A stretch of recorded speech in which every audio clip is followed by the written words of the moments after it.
हर दिन एक भिखारी दरवाजे के पास आकर भीख मांगता था और घर का मालिक हमेशा घर के बाहर आते ही उसे देखकर फिर जाया करता। कई बार उसके लिए गालियां भी बकता।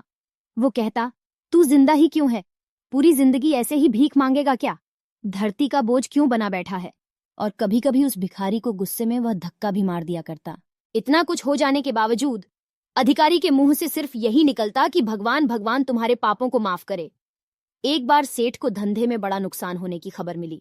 सेठ बहुत परेशान था कि तभी उसके दरवाजे पर वही भिखारी आया। गुस्से में अपना आपा खोते हुए सेठ ने उस भिखारी को पत्थर दे मारा। पत्थर लगने के कारण भिखारी का सर फूट गया और उसके सर से खून बहने लगा। फिर भी दर्द से कराहते हुए भिखारी ने इतना ही कहा, भगवान तुम्हारे पापा को माफ करे। भिखारी वहां से चला गया। सेठ सोच में पड़ गए। भिखारी को पत्थर मारा, फिर भी उसने सिर्फ प्रार्थना की। सेठ का गुस्सा शांत हुआ, शेर का मन शांत हुआ। भिखारी का रहस्य जानने के लिए सेठ ने भिखारी का पीछा करना शुरू कर दिया।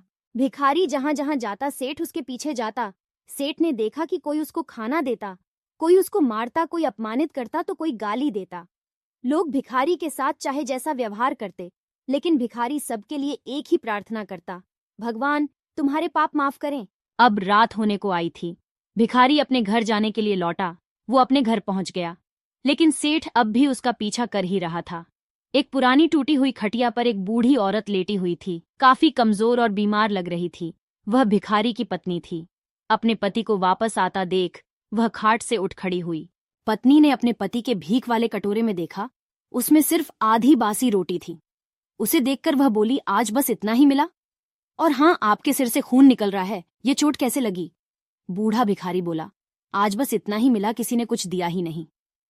सबने गालियां दी और एक नए पत्थर भी फेंकना, इसीलिए मेरा सर फट गया। एक गहरी ठंडी सांस लेकर बूढ़ा भिखारी फिर से बोला, यह मेरे ही पापों का फल है। तुम्हें याद है कुछ सालों पहले हम कितने अमीर थे? क्या कुछ नहीं था हमारे पास? हमारे पास हर चीज जरूरत से ज्यादा थी, लेकिन हमने कभी दान नहीं किया। और उससे भी बुरा हमने उस अंधे भिखारी के साथ किया जो हमारे द्वार पर भीख मांगने आया करता था। बूढ़ी पत्नी की आंखों में आंसू आ गए। वह बोली, हाँ, हम उस बेचारे अंधे के साथ बहुत बुरा करते थे। उसका अपमान करते थे, उसे खाने के लिए रोटी की जगह कागज दिया करते, उसका मजाक उड़ाया करते और कभी कभी मारा भी करते। मैंने कभी उसको रास्ता नहीं दिखाए।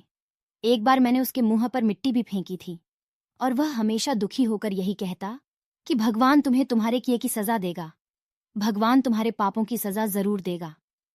उसका श्राप सच हुआ और हम इस दुख भरी जिंदगी में आ गए। भिखारी बोला, हाँ, उसका श्राप सच हुआ, इसलिए मैं किसी को बदुआ नहीं देता। चाहे कोई मेरे साथ कैसा भी बर्ताव करे, मैं हमेशा उसके लिए प्रार्थना करता हूँ। मैं नहीं चाहता कि कोई भी हमारे जैसे जिंदगी का अनुभव करे, किसी को भी हमारे जैसे दुखों का सामना करना पड़े। वो नहीं जानते कि वह कितना बड़ा पाप कर रहे हैं, इसलिए अनजाने में हुए पाप की ऐसी सजा किसी को भी मिले, मैं नहीं चाहता। सेठ वहीं पर छुपकर यह सारी बातें सुन रहा था। अब उसे सब कुछ समझ में आ गया था। भिखारी और उसकी पत्नी ने वह आधी रोटी मिल बांटकर खाएं और भगवान को धन्यवाद बोलकर सो गए। अगले दिन बड़ा भिखारी फिर से भीख मांगने गया। सेठ के घर के पास जाते हैं। सेठ ने पहले से गरम रोटी या उसके लिए निकाल कर रखी थी। उसे देते हुए सेठ विनम्रता से बोला, माफ कर दीजिए बाबा, उसे बहुत बड़ी गलती हो गई। बूढ़ा भिखारी बोला, भगवान तेरा भला करे।